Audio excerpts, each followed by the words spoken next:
The following content is provided under a Creative Commons license. Your support will help MIT OpenCourseware continue to offer high-quality educational resources for free. To make a donation or to view additional materials from hundreds of MIT courses, visit MIT OpenCourseware at ocw.mit.edu. Actually, two things to say about eigenvalues. One is about matrices in general. And then the second is to focus on our favorites, those second derivatives and second differences. So that's,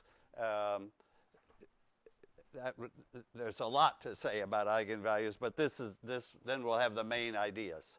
So the central idea, of course, is to find these special directions, and we expect to find n directions, n eigenvectors y, where this n by n matrix is acting like a number in each of those directions. And what we now want to do is, so that we have this for n different y's, and each one has its own eigenvalue lambda. And of course, the eig command in MATLAB will find the y's and the lambdas. Okay, so it finds the y's and the lambdas in a matrix. So that's what I'm going to do now, straightforward. Anytime I have n vectors, so I have n of these y's, I have n y's and n lambdas. Well, if you give me n vectors, I put them into the columns of a matrix, almost without thinking. So can I just do that? So there's y1, the first eigenvector, this y2 to yn. Okay, that's my eigenvector matrix. Often I call it S. So I'll stick with that. S will be the eigenvector matrix. Okay, now, since these are eigenvectors, I'm going to multiply that matrix by A. That should bring out the key point. I'm just going to repeat this, which is one at a time, by doing them all at once. Okay, so what happens if I multiply a matrix by a bunch of columns? Matrix multiplication is wonderful. It does the right thing. It multiplies A times the first column. So let's put that there. A times the first column along to A times the last column. Just column by column. Okay, but now we recognize these. These are special y's. They're special because they're eigenvectors. So this is lambda 1y. 1 along to that column is lambda n y n, right? Okay? Just now I've used the fact that they were eigenvectors. And now one final neat step of matrix multiplication is to factor out this same eigenvector matrix again and realize, and I'll look at it, that it's being multiplied by this diagonal. That's now a diagonal matrix of eigenvalues. So let's just look at that very last step here. Here I had the first column was lambda 1 times y1. Okay, I just want to see, did I get that right? And in this, if I'm looking at the first column, where that lambda 1 is sitting, it's going to multiply y1 and it'll be all zeros below. So I'll have none of the other eigenvectors. So I'll have lambda 1 y1, just what I want. So it got a little squeezed near the end there.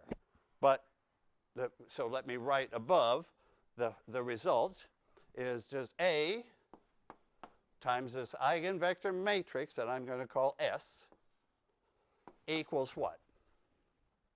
So this is A lambda equal AY equal lambda y for all n at once. A times S is, what have I got here? What's this? That's S. And what's the other guy? That's the eigenvalue matrix. So it's just got n numbers. They automatically go on the diagonal. And it gets called capital lambda. Capital lambda for the matrix, little lambda for the numbers. Okay, so this is n. This is all n at once. Straightforward. Okay.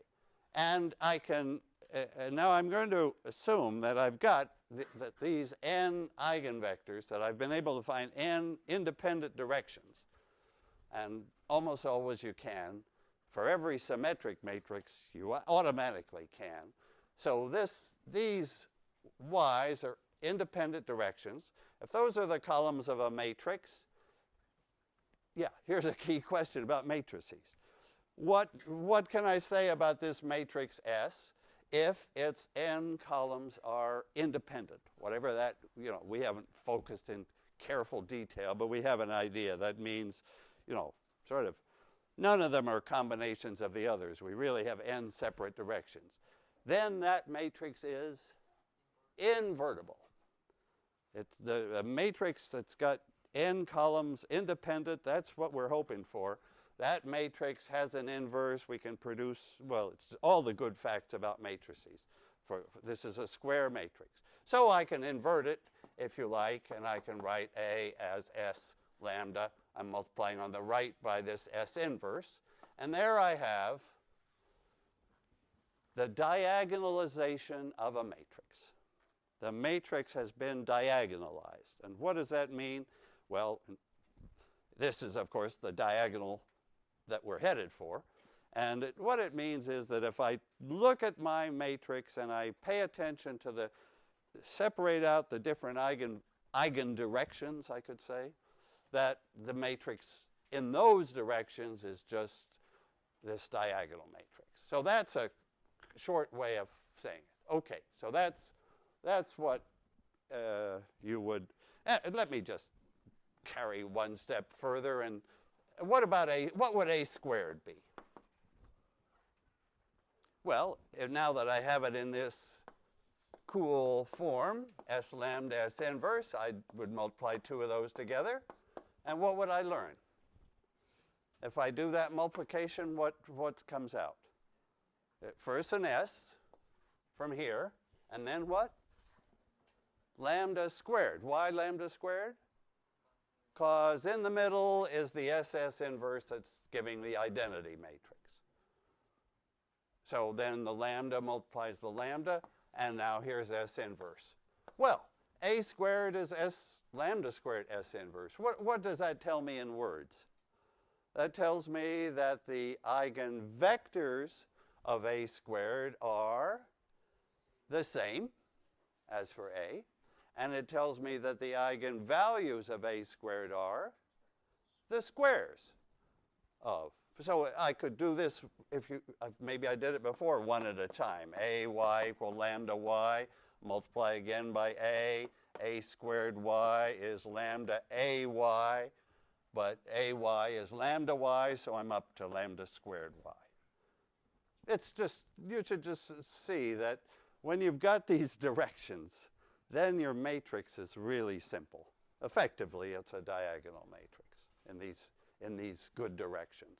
So that just shows one way of seeing. And of course, what about A inverse? We might as well mention A inverse.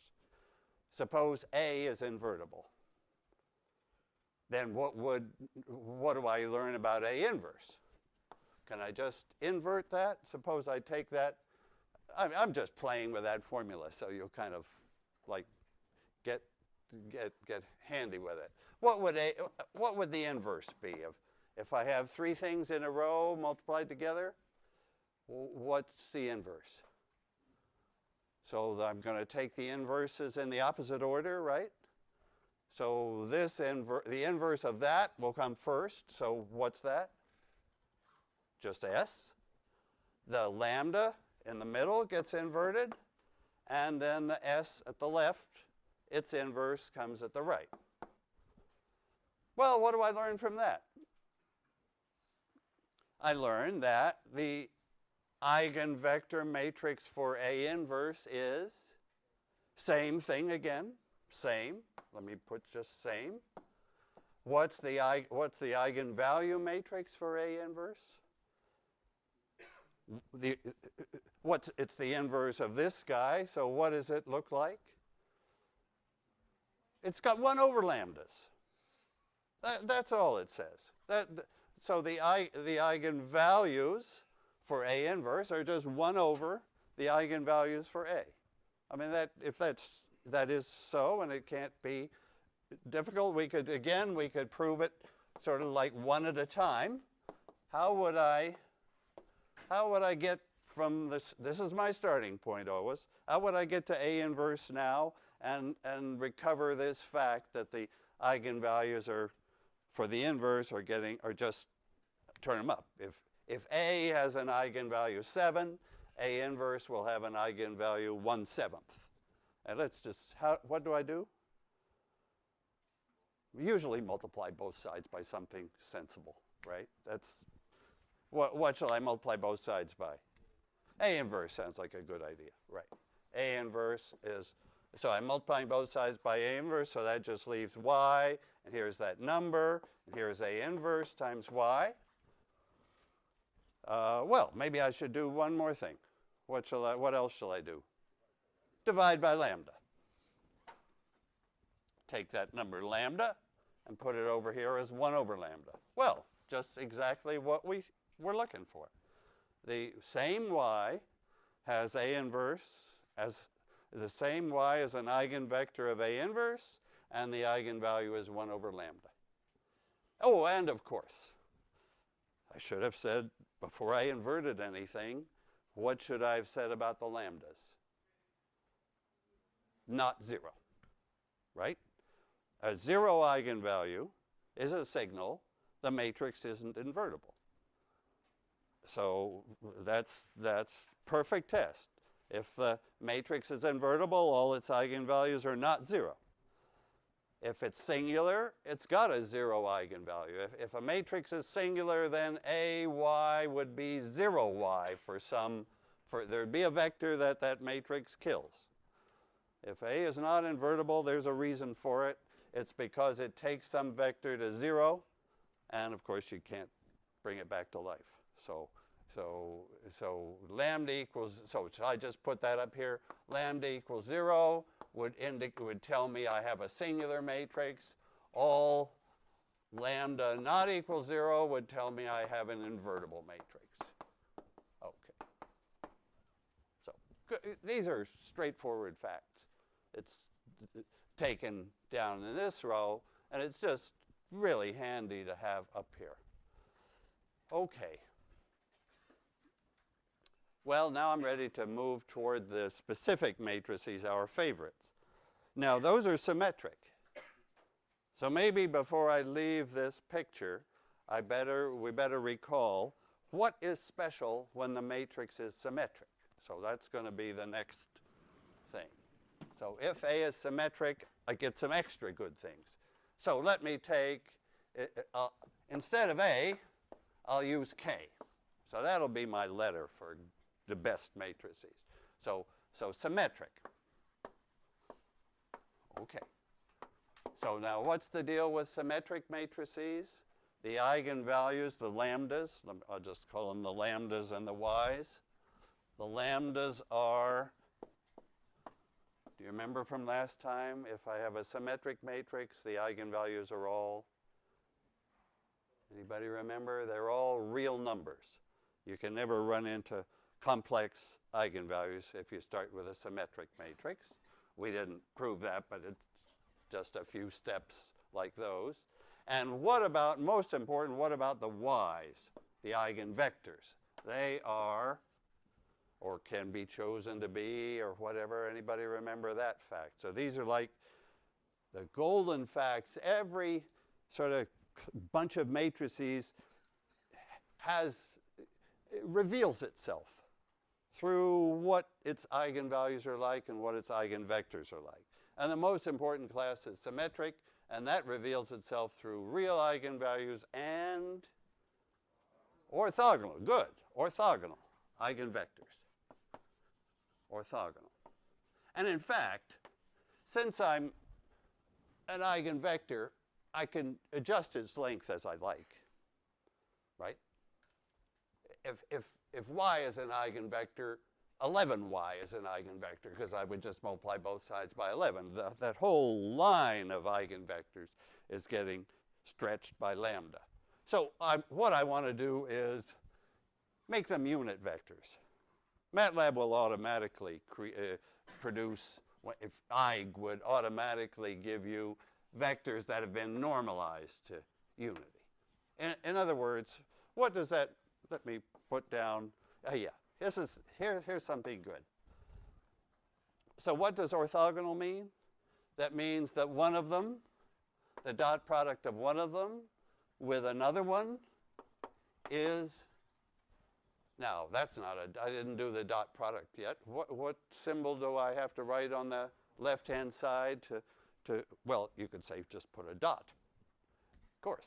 But dots are not cool, right? I mean,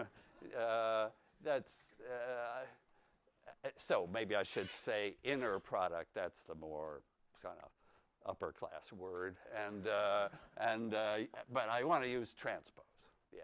So it's the transpose. That's the dot product. And that's the test for perpendicular. So what's the answer then? I get a 0 if I is different from j. If I'm taking two different eigenvectors and I take their dot product, that's what you told me they're orthogonal. And now what if I equals j? If I'm taking the dot product with itself, each eigenvector with itself. So what does the dot product of a vector with itself give? 1. It'll be 1 because I've normalized. Exactly. Yeah. What it always gives, the dot product of a vector with itself, you just realize that that'll be y1 squared, y2 squared. It'll be the length squared. And here we're making the length to be 1. Okay, now something, well, once again, if I write something down like this, which is straightforward, I want to express it as a matrix statement. So I want to multiply. It'll involve my good eigenvector matrix. And this will be what? So I want to take all these dot products at once. I want to take the dot product of every y with every other y. Well, here you go. Just put these guys in the rows. Now that we see that it really was the transpose multiplying y, do you see that that's just done it? In fact, you'll tell me what the answer is here. Don't shout it out, but let's take it 2 or 3 entries, and then you can shout it out. Okay. So what's the 1 entry here of this is, I guess that's what we called S, and now this would be its transpose. And what I'm saying is if I take, yeah, this is important because throughout this course we're going to be taking A transpose A, S transpose S, Q transpose Q, often. So here we got the first time at it. So what do I get? Why did I put a 0 there? Because it's not it. What is it? What is that first entry? 1. Because that's the row times the column. It's a 1. And what's the entry next to it? 0, right? Y1 dot product with Y2 is, we're saying 0. So what matrix have I got here? Yeah, I've got the identity, because Y2 with Y2, we'll put a 1 there, and all zeros elsewhere, 0, 0, and Y3 times Y3 will be the 1. I get the identity. So this is for symmetric matrices. We've in general, we can't expect the eigenvectors to be orthogonal. It's these special ones that are. But they're so important that we notice. Okay, now, so this is the eigenvector matrix, S, and this is its transpose. So I'm saying that for a symmetric matrix, S transpose times S is I. Well, that's pretty important. In fact, that's important enough that I'm going to give an extra name to S, the eigenvector matrix, when it comes from a symmetric matrix, when it has a matrix with S transpose times S equaling the identity is really a good matrix to know. And let's just focus on those guys. Okay, I can put that up here. So here's a matrix. Now, can I introduce a different letter than S? It just helps you to remember that this remarkable property is enforced, that we've got it. So I'm going to call it, so for when K is a symmetric matrix, I'll just repeat that, then its eigenvector matrix has this S transpose times S. I'm going to call it Q. I'm going to call the eigenvectors, so for this special situation, A times, well, maybe I'll just leave it. So I'm going to call the eigenvector matrix Q. It's the S, but it's worth giving it this special notation to remind us that this is, so Q is an orthogonal matrix. There's a name for matrices with this important property. And there's a letter Q that everybody uses, an orthogonal matrix. And what does that mean? It means just what we said, Q transpose times Q is I. What I've done here is just introducing a special letter Q, a special name, orthogonal matrix, for what we found for eigenvectors of a symmetric matrix. And this tells me one thing more. Look what's happening here. Q transpose times Q is giving the identity. What does that tell me about the inverse of Q? That tells me, here, some matrix is multiplying Q and giving I. So what is this matrix? What's another name for this Q transpose? Is also Q inverse, because that's what defines the inverse matrix, that times Q should give I. So Q transpose is Q inverse. Okay, good. I'm moving along here. Yes, please. Yes? Yes. The question was, shouldn't I call it an orthonormal matrix? The answer is yes, I should. But nobody does. Damn it. So I'm stuck with that name. But orthonormal is the proper name. If you call it an orthonormal matrix, I'm happy, because that's really the right name for that matrix, orthonormal. Because orthogonal would just mean orthogonal columns, but we've taken this extra little step to make all the lengths 1. And then that gives us this great property. Q transpose is Q inverse. Orthogonal matrices are like rotations. I better give an example of an orthogonal matrix. I'll do it right under here. Here's an orthogonal matrix. So what's the point? It's supposed to be a unit vector in the first column, so I'll put cos theta sine theta. And now what can go in the second column of this orthogonal matrix? It's got to be a unit vector again, because we've normalized. And it's got to be, what's the connection to the first column? Orthogonal. Got to be orthogonal. So I just want to put something here that sum of squares is 1, so I'll think cos theta and sine theta again.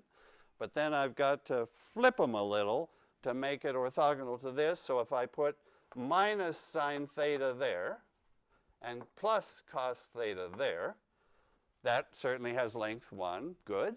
And the dot product, can you do the dot product of that column with that column? It's minus sine cosine plus sine cosine 0. Yeah, so there is a 2 by 2. Actually, that's a fantastic building block out of which you could build many orthogonal matrices of all sizes. That's a rotation by theta. That's a useful matrix to know. It takes every vector, swings it around by an angle theta. What do I mean? I mean that qx, q times a vector x, rotates x by theta. Let me put it. qx rotates whatever vector x you give it. You multiply by q. It rotates it around by theta. It doesn't change the length. And so that would be an eigenvector matrix of a pretty typical 2 by 2. Okay. All right. I see as I talk about eigenvectors, eigenvalues, there's so much to say. Because everything you know about a matrix shows up somehow in its eigenvectors and eigenvalues. And we're focusing on symmetric guys. So what do we have finally? What happens to this A equal S lambda S inverse? Let's write that again. Now we've got K. Okay, it's S lambda S inverse, like any good diagonalization. But now I'm giving S a new name, which is what? Q. Because when I give K, when I use that letter K, I'm thinking symmetric. So I'm in this special situation of symmetric. I have the lambda, the eigenvalue matrix, and here I have Q inverse. Okay, but there's another little way to write it, and it's terrifically important in mechanics, in dynamics, everywhere. It's simple now. We know everything. Q lambda what? Q transpose. That, do you see the beauty of that form? That's called the principal axis theorem in mechanics. It's called the spectral theorem in mathematics. It's diagonalization. It's quantum mechanics. Everything. Anytime you have a symmetric matrix, there's the wonderful statement of what that matrix how it breaks up when you look at its orthonormal eigenvectors and its real eigenvalues, and you see that once again the symmetry has reappeared in the three factors. The symmetry has reappeared in the fact that this factor is the transpose of this one. We saw that for elimination when these were triangular. You remember, just to remember what that makes me remember what we had in a different context. In the elimination, when things were triangular, we had K equal LD L transpose. I just squeezed that in to ask you to sort of think of the two as two wonderful pieces of linear algebra in such a perfect shorthand, perfect notation. This was triangular times the pivot matrix times the upper triangular. This is orthogonal times the eigenvalue matrix times its transpose. And the key point here was triangular, and the key point here is orthogonal. Okay. Well, that took some time, but it had to be done. This is the right way to understand. That's the essential thing. That's a highlight of a linear algebra course, and we just went straight to it. And now what I wanted to do was look now at the special K. Oh, that's an awful pun, but okay. So at the special matrices that we have, can we?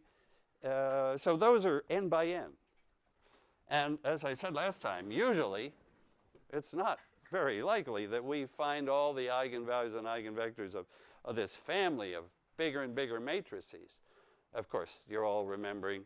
So now I'm going to specialize to my n by n matrix K equals, 2's down the diagonal, minus 1's above, and minus 1's below.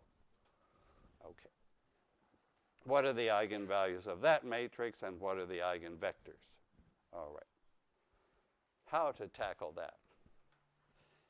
The best way is the way we've done with the inverse and other ways of understanding K, was to compare it with the continuous problem. So this is a big matrix which is a second difference matrix, fixed, fixed. Everybody remembers that the boundary conditions associated with this are fixed, fixed. I want to look, or ask you to look at the corresponding differential equation. So you may not have thought about eigenvectors of differential equations. And maybe I have to call them eigenfunctions, but the idea doesn't change one bit. So what shall I look at? What's K corresponds to what continuous differential business, what derivative, what? So I'm looking, I would like to look at ky equal lambda y, but I'm looking for the y's and lambdas, and the way I'm going to get them is to look at the, what did you say it was? K, now I'm going to write down a differential equation that's like this, but we'll solve it quickly. So what will it be? K is like, tell me again, second derivative. So second derivative of y with respect to x squared. And there's one more thing you have to remember, minus. And here we have lambda times y of x.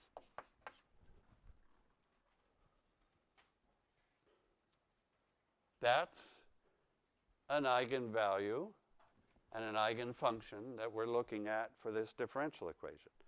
Okay, now there's another thing you have to remember, and you'll know what it is and you'll tell me. There's more. I could look for all the solutions. Well, let me momentarily do that. What functions have second derivative minus the second derivative is a multiple of the function? Can you just tell me a few? Because sine and cosine. I mean, this is a fantastic eigenvalue problem because its solutions are sines, and cosines.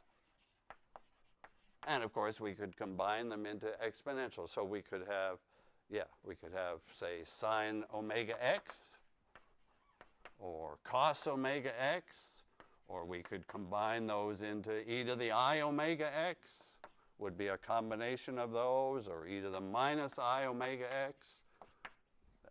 Those are combinations of these, so those are not new. Okay. We got lots of eigenfunctions. Oh, for every frequency omega, this solves the equation. And what's the eigenvalue? If you guess the eigenfunction, you got the eigenvalue just by seeing what happens. So what would the eigenvalue be? Yeah, tell me again. Omega squared, because I take the second derivative of the sine, that would give me the cosine, back to the sine, omega squared comes out, omega comes out twice. Oh, it comes out with a minus sign from the cosine, and that minus sign is just right to make it plus. Lambda is omega squared. So omega squared, all the way, of course. Those are the eigenvalues. Now, all our differential equation examples had something more than just the differential equation. What's the additional thing? That a differential equation comes with boundary conditions. With boundary conditions. Otherwise, we got too many. I mean, we don't want all of these guys. So what boundary conditions are, if we're thinking about K, our boundary conditions should be fixed and fixed. Okay. So that's the full problem. This is part of the problem, not just an afterthought. Okay, now, these conditions, that will be perfect. Instead of having all these sines and cosines, we're going to narrow down to a family that satisfies the boundary conditions. Okay, first boundary condition is it has to be 0 at x equals 0. What does that eliminate now? Cosines are gone. Keeps the sines. Cosines are gone by that first boundary condition. These are the guys that are left. All right. Yeah, I won't deal with these at this point. because I'm down to signs already from one boundary condition. And now the other boundary condition. So now I have, the other boundary condition is, at x equal 1, I get sine, if it's going to work, sine of omega x has to be, no, what do I put now? Sine of omega, right? X is 1. I'm plugging in here. I'm just plugging in x equal 1 to satisfy, and it has to equal 0. So that means that pins down omega. Doesn't give me just 1 omega. Well, tell me 1 omega that's okay then. The first omega that occurs to you is pi. The sign comes back to pi. So we've got 1. Why 1? Our first guy is, with omega equal pi, is sine of pi x. Right. That's our fundamental mode. That's the number 1 eigenfunction, right? And it is an eigenfunction. It satisfies the boundary condition. Everybody would know its picture, just one arch of the sine function. And the lambda that goes with it, lambda 1. So this is the first eigenfunction. What's the first eigenvalue? Pi squared, right? Because omega we took to be pi. So lambda 1 is pi squared. Good. We've got one. We were able to do it because we could solve this equation so in an easy way. Now, ready for a second one. What will the next one be? The next eigenfunction, it's got to, whatever its frequency is, omega, it's got to have sine of omega equals 0. What's your choice? 2 pi. So the next one is going to be sine of 2 pi x. And what will be the eigenvalue that goes with that guy? Lambda 2 will be omega squared, which is 2 pi squared, 2 pi all squared, so that's 4 pi squared. You see the whole list. The signs with these correct frequencies are the eigenfunctions of the second derivative with fixed boundary conditions. And this is entirely typical. We don't have just n of them. The list goes on forever, right? The list goes on forever because we're talking here about a differential equation. That's a differential equation somehow like a matrix of infinite size. And somehow these signs are the columns of the infinite size eigenvector matrix. And these numbers, pi squared, 4 pi squared, 9 pi squared, 16 pi squared, are the eigenvalues of the infinite eigenvalue matrix. Okay, so that's we got those answers quickly. And let's just mention that if I change to free fixed or to free, I could repeat. I'd get different y's. If I have different boundary conditions, I expect to get different y's. In fact, what would it look like if I had if that was y prime equals 0 as the left end? So what would you expect the eigenfunctions to look like? They'd be cosines. They'd be cosines. And then we would have to adjust the omegas to make them come out right at the right-hand end. Yeah, so this y of 0 equals 0, the fixed ones gave us sines. The free ones give us cosines. The periodic ones, if I had y of 0 equal y of 1, so that I'm just circling around, then I would expect these e to the ikx's. The textbook will, so I'm in the eigenvalue section, of course, and the textbook lists the answers for the other possibilities. Let's go with this one, because this is the one that corresponds to k. All right. Finally, okay, we're now ready for the the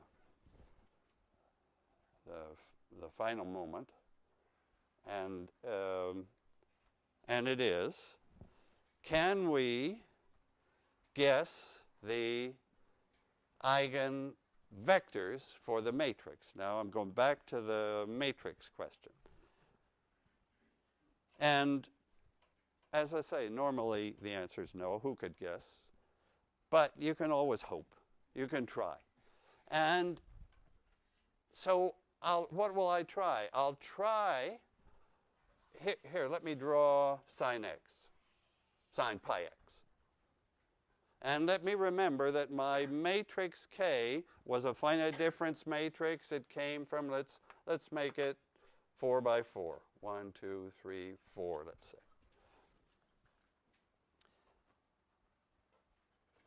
And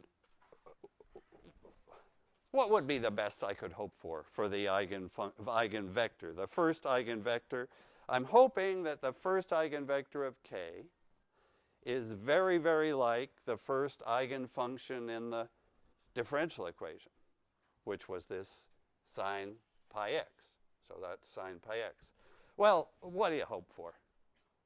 What shall I hope for as the components of y1, the first eigenvector? It's almost too good.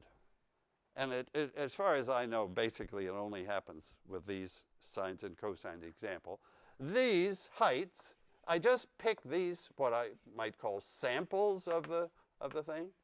Those 4 values, and of course, 0 at that end and 0 at that end.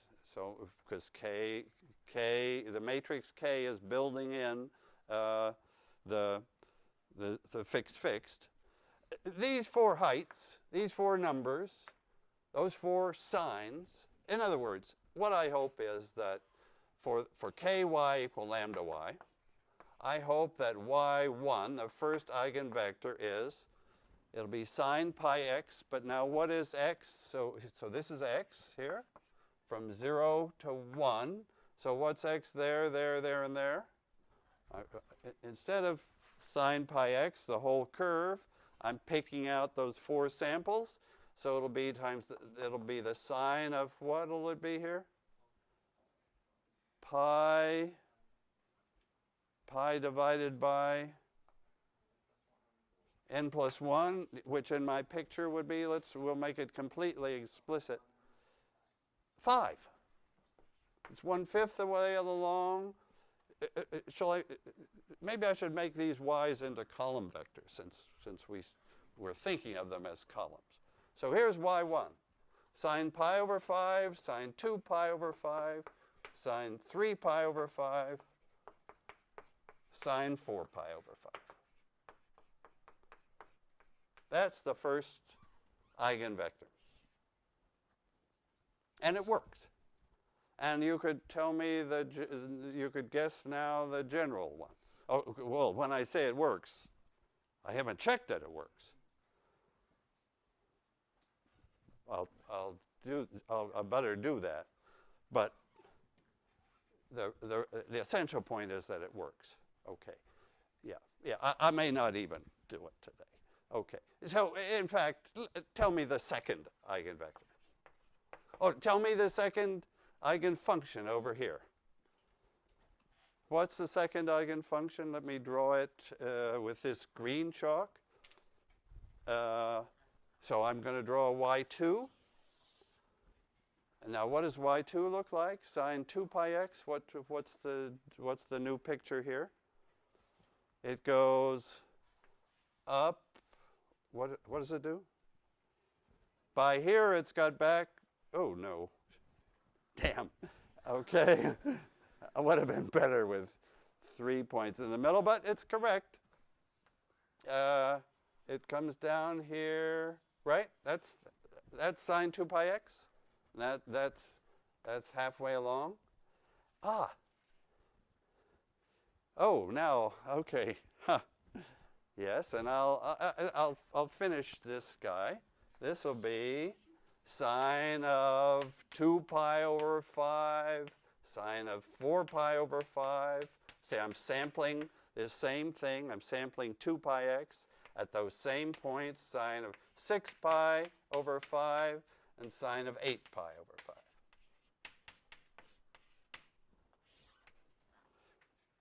Just maybe let's accept this as correct.